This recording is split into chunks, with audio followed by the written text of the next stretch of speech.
आप सभी स्नेही सुजनों को सादर नमस्कार। मैं आचार्य लंकेश आप सभी के समक्ष पुनः उपस्थित हूं के न्यूज इंडिया की अधिखास पेशकश, जिसका नाम है उपासना शक्ति की। उपासना शक्ति की कार्यक्रम के माध्यम से हम आपसे चर्चा करते हैं देवी दुर्गा के 9 स्वरूपों के बारे में।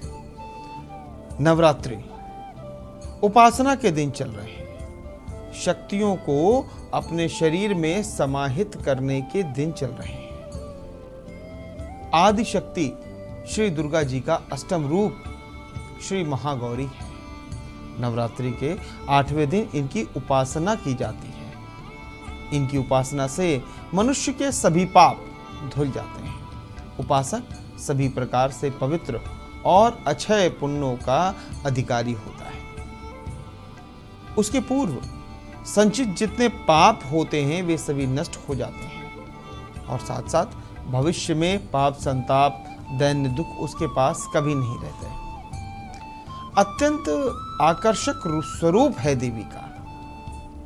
इनका स्वरूप वर्ण पूर्ण रूप से गौर है, यानी कि एकदम गोरा शरीर है, इसीलिए इन्हें महागौरी कहते हैं।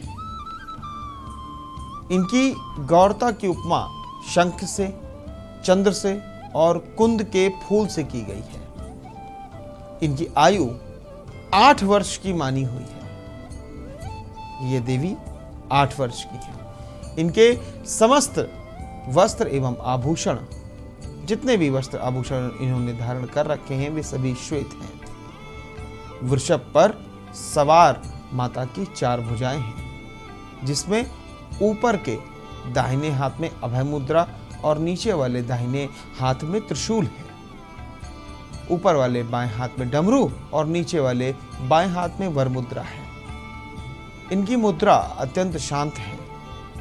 मां महागौरी का ध्यान, स्मरण, पूजन, आराधना भक्तों के लिए सर्वाधिक कल्याणकारी है। मनुष्य को सदैव इनका ध्यान करना चाहिए। इनकी कृपा से अलौकिक सिद्धियों की प्राप्ति होती है। ये भक्तों के कष्ट जल्द ही दूर कर देती हैं एवं इनकी उपासना से असंभव कार्य भी संभव हो जाते हैं। ये मनुष्य की वृत्तियों को सत्य की ओर प्रेरित करके असत्य का विनाश करते हैं। भक्तों के लिए यह देवी अन्नपूर्णा का स्वरूप है, इसलिए अष्टमी के दिन कन्याओं के पूजन का विधान है। ये देवी धन, वैभव और सुख शांति की अधिष्ठात्री देवी है। धन, वैभव और सुख तथा शांति की अधिष्ठात्री देवी है। धन, धान्य और सुख समृद्धि की प्राप्ति के लिए माता गौरी की उपासना की जानी चाहिए। पार्वती जी के रूप में इन्होंने शिव जी की तपस्या की थी। अगर माता की बात करें, माता महागौरी की बात करें, तो आपने पार्वती के रूप में भगवान शिव को पति के रूप में प्राप्त करने के लिए बड़ी ही कठोर तपस्या की थी। गोस्वामी तुलसीदास जी के अनुसार भी इन्होंने भगवान शिव के वरण के लिए अत्यंत कठोर संकल्प लिया था और इसीलिए तुलसीदास जी ने ये बात कही भी थी कि जन्म काटी लगी रैगर हमारी, बरऊं शंभु नाता रहूं कुंवारी। इस कठोर तपस्या के कारण इनका शरीर एकदम काला पड़ गया था। इनकी तपस्या से प्रसन्न और संतुष्ट होकर जब भगवान शिव ने इनके शरीर को गंगा जी के पवित्र जल से धुला, तब वह विद्युत प्रभा के समान अत्यंत कांतिमय और गौर हो उठा और तभी से इनका नाम मां महागौरी पड़ गया। ये तो देवी जी के स्वरूप के बारे में हमने जाना, इनका जो जन्म विधान है उसके बारे में जाना, इन्होंने तपस्या क्या करी उसके बारे में जाना। अब जानेंगे माता महागौरी की पूजन विधि क्या है। अष्टमी तिथि के दिन प्रातःकाल स्नान ध्यान के पश्चात नित्य कर्मों से आप निवृत्त हो जाइए, स्नान ध्यान कीजिए। तत्पश्चात कलश पूजन के पश्चात आपको माता की विधि विधान से पूजा करनी है। इस दिन माता को सफेद पुष्प अर्पित करें, माता की वंदना मंत्र का उच्चारण करें। आज के दिन माता को हलवा, पूरी, सब्जी, काले चने एवं नारियल का भोग लगाएं। माता रानी को चुनरी अर्पित करें। अगर आपके घर अष्टमी की पूजा होती है तो आप पूजा के बाद कन्याओं को भोजन भी करा सकते हैं। ये शुभ फल देने वाला माना गया है। नवरात्र के 8वें दिन का सबसे अधिक महत्व है। ये आखिर क्यों है कि नवरात्र का जो 8वां दिन है? कई बार आपने लोगों के मुख से सुना होगा कि आज अष्टमी का पूजन हमारे घर में जरूर होगा, क्योंकि यह दिन दुर्गा अष्टमी के रूप में मनाया जाता है।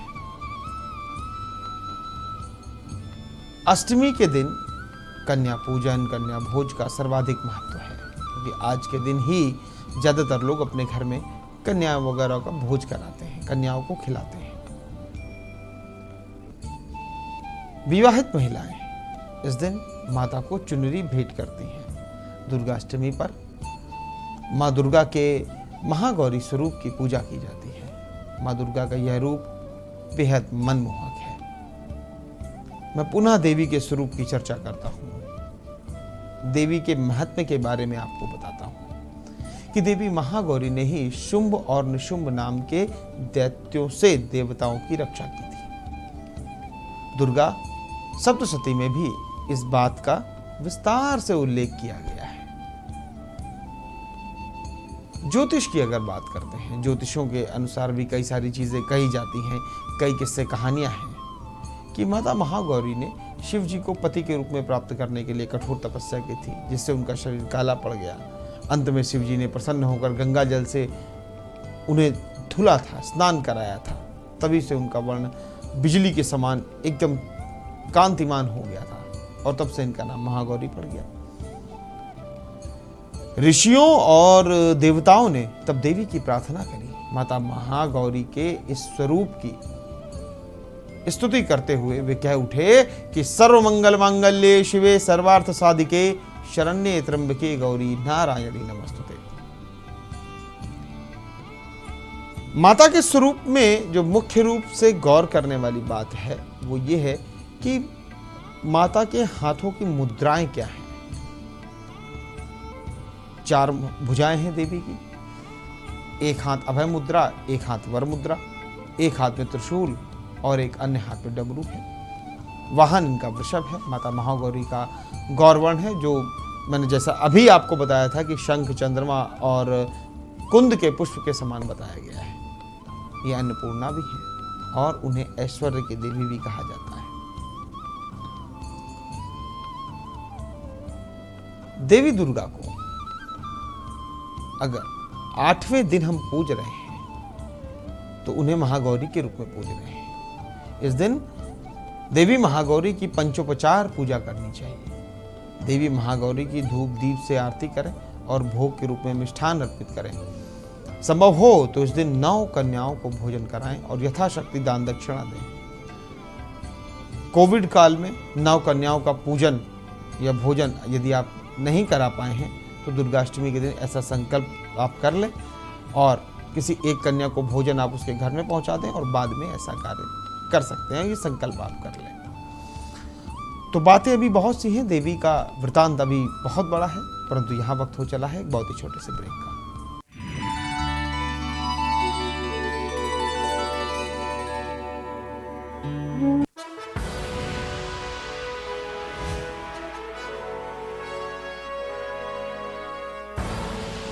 आप देख रहे हैं के न्यूज, खबरों का सारथी। हेलो, मैं धनराज, दिल्ली गवर्नमेंट स्कूल का स्टूडेंट। जब दिल्ली गवर्नमेंट की तरफ से मुझे विशाल साइज मेंटोर मिले तो मैंने सोचा इस मेंटोरशिप से कुछ होगा, लेकिन सर हुआ। मुझे ना साइंटिस्ट बनना है, लेकिन इसके लिए कहाँ जाऊं, किससे पूछूं, कहाँ अप्लाई करूं, ये सारे सवाल मेरे सामने खड़े थे।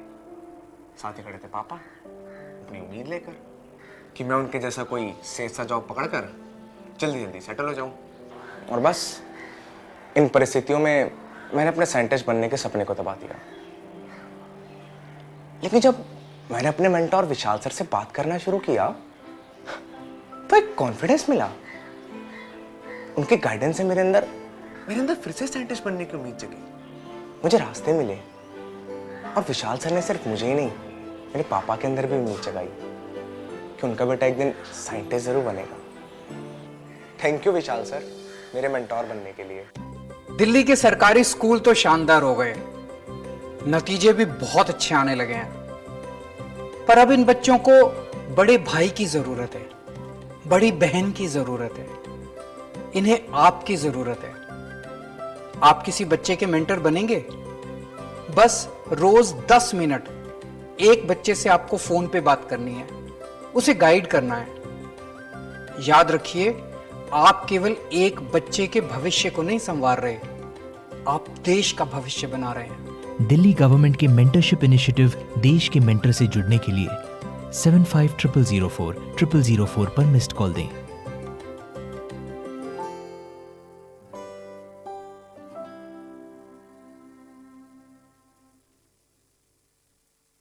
पर ये दिल है कि चख रहा है उन्हीं अल्फाजों का दूर कितना भी जाओ, इस जुबान से दूर ना जा पाओगे। विमल, बोलो जुबान केसरी।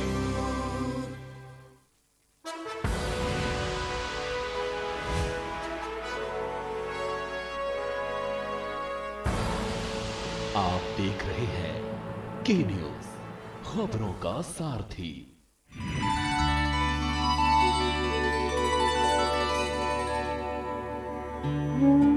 ब्रेक के बाद आप सभी का बहुत बहुत स्वागत और अभिनंदन। ब्रेक पर जाने से पहले हम चर्चा कर रहे थे कि किस प्रकार से आप देवी का पूजन करें, किस प्रकार से कन्याओं का भोज करें। अब देवी के प्रभावों के बारे में और बात करते हैं कि माता महागौरी की कृपा से आप वैभवशाली बनते हैं और अलौकिक सिद्धियों की प्राप्ति होती है।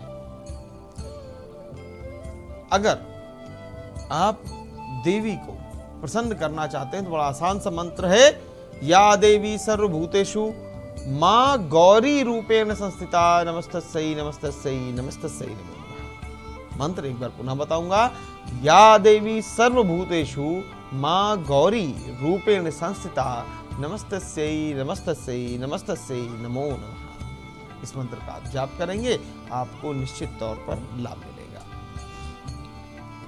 इसका हिंदी भावार्थ भी जान लीजिए कि हे सर्वत्र विराजमान देवी मां और माता गौरी के रूप में प्रसिद्ध अंबे, आपको मेरा बार बार प्रणाम है। नवरात्रि के 8वें दिन को दुर्गा अष्टमी या महाअष्टमी से जाना जाता है, मैं बार बार आपको बता रहा हूं। आज के दिन देवी के 8वें स्वरूप महागौरी की पूजा होती है। आज के दिन देवी की पूजा करने से हमारे घर में कभी भी धन धान्य की कमी नहीं होती, आपके संचित पाप नष्ट हो जाते हैं। अगर आप अपने जीवन में परेशानियों से जूझ रहे हैं तो देवी की उपासना आज के दिन जरूर कीजिए। कन्याओं का भोज अपने घर में कराइए, कन्याओं को चुनरी दीजिए, उनका आशीर्वाद दीजिए। कि किसी भी चीज को करने का एक प्रोसेस होता है, एक तरीका होता है, एक प्रोटोकॉल होता है, और हम सभी को प्रोटोकॉल फॉलो करना चाहिए। नियम है, कस्टम है। मैंने उस दिन भी आपसे एक बात कही थी और आज पुनः कह रहा हूं कि हमें कोई भी सिस्टम बनाने की आवश्यकता नहीं है। प्रकृति ने, ईश्वर ने हमें वो सिस्टम बना करके दिया है, हमें केवल अपने आप को सिस्टम के अनुरूप ढालना है, उस सिस्टम में सेट करना है, हमारी सभी चीजें अच्छी होती चली जाएंगी। आजकल के लोग कहते हैं कि ये सब पुरानी बातें हैं, रूढ़िवादिता है, इनको नहीं मानना चाहिए। लेकिन जो बातें हमारे पंचांग आज बताते हैं कि आज से 10 साल बाद क्या होगा, ग्रही सिचुएशन क्या होगी, वही जब आपके वैज्ञानिक बताते हैं तो आप उनको मानते हैं। चंद्र ग्रहण, सूर्य ग्रहण किस समय पर चालू होगा, उसका भारत में या भारत के किसी भी क्षेत्र में या पूरे धरती पर प्रभाव होगा कितना होगा, कितने बज के कितने मिनट पर आरंभ होगा, कितने बज के कितने मिनट पर उसका मध्य होगा और कितने बज के कितने मिनट और सेकंड पर उसका अंत होगा। ये सब हमारे पंचांग बताते हैं। हम अपनी संस्कृति का अनुपालन करना भूल गए हैं। अपनी संस्कृति को सहेजने में, अपनी संस्कृति को हम अगर बैलेंस कर रहे हैं तो हमें लगता है कि हम प्राचीन हैं, प्रिमिटिव हैं, पिछड़े हुए हैं। ऐसा नहीं है। हमारी संस्कृति ने जो पूजन पाठ के जो तरीके बताए हैं बड़े ही विचित्र बताए हैं। उसका वैज्ञानिक रीजन आप निकालिए ना। अगर वैज्ञानिक तथ्यों की हम बात करते हैं तो जब किसी भी ईश्वर को हम छत्र देते हैं, छाया देते हैं, तो हमेशा केले के पत्ते की उन्हें छाया दी जाती है, किसी और पत्ते की क्यों नहीं छाया दी जाती। उसका बहुत बड़ा रीजन है। ये जो केले का पत्र होता है, जो केले का वृक्ष होता है, वो स्वयंभू होता है। आम के पत्ते की ये बात करते हैं, जामुन के पत्ते की बात करते हैं, तो लोग गुठली उसके फल को खा करके, आम के फल को खा करके गुठली अगर जमीन में डाल देते हैं तो उससे वृक्ष निकल आता है। लेकिन केले के साथ में ऐसा नहीं होता। वो स्वयंभू होता है। उसमें किसी भी प्रकार से जूठा होने का कोई भी चांस नहीं होता। तो हर एक चीज के पीछे एक वैज्ञानिक कारण है। अगर हम अपनी संस्कृति को ठीक से फॉलो करें, सनातन संस्कृति है, बहुत ध्यान से पालन करें।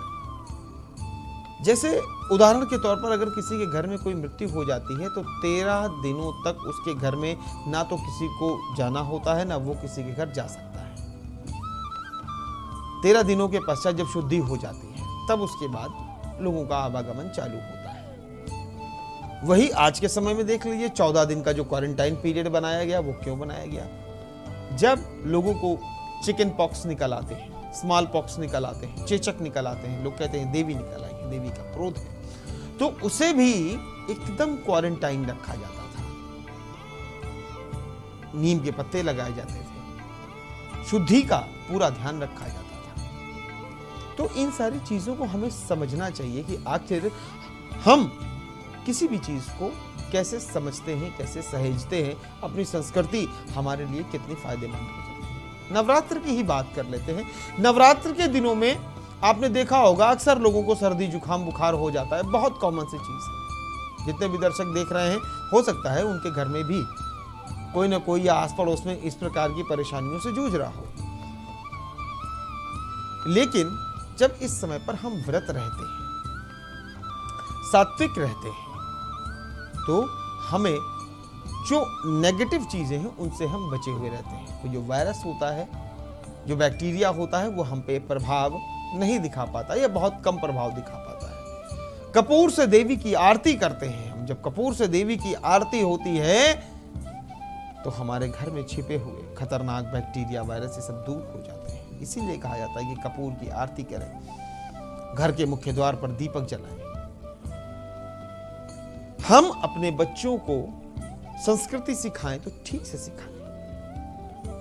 गेरू और चूने को मिला करके रंगोली हमारे यहां बनाई जाती थी, जिससे कीड़े मकोड़े अंदर ना आए। लेकिन ज्ञान की कमी के कारण, अनभिज्ञता के कारण हम रंगोली का स्टिकर बना करके टाइल पर चिपकाते हैं। घर के अंदर नीम का पेड़, घर के बाहर जो हम वृक्ष लगाते हैं, घर के अंदर और घर के बाहर, घर के अंदर हमेशा तुलसी का पेड़ लगाया जाता है, घर के बाहर हमेशा नीम का पेड़ लगाया जाता है। ऐसा क्यों किया जाता है? क्योंकि नीम के जब किल्ले नीचे गिरते हैं और नीम के जो पत्तियां होती हैं, जो नीम में कड़वाहट होती है, तो जब हम कहीं से आते हैं तो हमारे अंदर पे जो बैक्टीरिया होते हैं, वो उसकी जो हवा होती है, जो एयर होती है, उससे वो बैक्टीरिया मर जाते हैं या दब जाते हैं।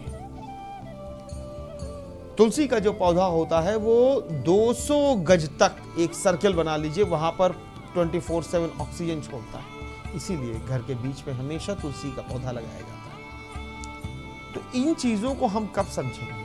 जब हम समझना चाहेंगे, अपने बच्चों को समझाना चाहेंगे। हम अपने बच्चों को ज्ञानवान बनाएं, बुद्धिमान बनाएं, टीका लगाने का उन्हें वैज्ञानिक कारण बताएं, सर पे शिखा रखने का उनको वैज्ञानिक कारण बताएं। जब तक हम उनको वैज्ञानिक कारण नहीं बताएंगे तो वो हर चीज को प्राचीन समझते रहेंगे। मंत्रों की जो अलौकिक शक्ति है, जब हम मंत्र बोलते हैं कि किस प्रकार से हमें मंत्रों का सृजन करना चाहिए। ओम भूर्भुवः स्वः तत्सवितुर्वरेण्यं भर्गो देवस्य धीमहि धियो यो नः प्रचोदयात्। क्यों ऐसा कहा जाता है कि गायत्री मंत्र के कम से कम 3 माला का जाप तो करना ही चाहिए, और नहीं कर सकते तो 1 माला का तो आपको करना ही करना है। ये आपको बहुत पॉजिटिव वाइब्रेशन देता है। ऐसा करना आपके लिए लाभकारी हो सकता है। जो मंत्र बनाए गए, शब्दों की जो शक्ति है वो सनातन में आपको देखने को मिलती है। जो व्यक्ति जैसा होता था वैसा ही उसका लेखन होता था, वैसी ही उसकी वाणी होती थी। उसके लेखन से आप बता सकते थे कि किस व्यक्ति का स्वभाव कैसा है। भगवान शिव के 2 अनन्य भक्त हुए, भगवान श्री राम और दशानन रावण। भगवान श्री राम ने जब भगवान शिव की उपासना करी तो लिखा नमामि शमीशान निर्वाण रूपम विभुम व्यापकम ब्रह्म वेद स्वरूपम। इन चीजों के बारे में लिखा। लेकिन जब दशानन रावण ने भगवान शिव की उपासना करी तो लिखा जटा टवी गलत ज्वल प्रवाह पावित स्थले गले वेलम यलंबिताम भुजंग तुंग मालिका। तो इन दोनों लेखों को आप किसी भी बच्चे के सामने रख दीजिए और उससे पूछ लीजिए कि ये राम जी का लिखा हुआ कौन सा है और रावण का लिखा हुआ कौन सा है। तो स्वभाव के अनुसार, क्योंकि राम जी सौम्य स्वभाव के थे और दशानन उग्र स्वभाव के थे, तो उग्रता और सौम्यता शब्दों के माध्यम से देखने को मिल जाती है। तो आपको अपनी संस्कृति पर गर्व होना चाहिए। आज के दिन जो हमने उपाय बताए, जो पूजन का तरीका बताया, वो आपको करना चाहिए। आपको निश्चित तौर पर लाभ मिलेगा। आशा करता हूं कि जो भी चीजें मैंने बताई हैं उनका आप अक्षर सा पालन करेंगे और अपने जीवन को स्वस्थ बनाएंगे। तो आज के लिए बस इतना ही। आपको एक बार पुनः नवरात्रि की ढेर सारी शुभकामनाएं। आपके पूरे परिवार पर माता लक्ष्मी, माता अन्नपूर्णा, माता सरस्वती की कृपा सदैव बनी रहे। आप सपरिवार स्वस्थ रहें, प्रसन्न रहें, आनंदित रहें। फिर होगी आप सभी से मुलाकात। देखते रहिए के न्यूज़ इंडिया। तब तक के लिए आप सभी स्नेही स्वजनों को सादर नमस्कार।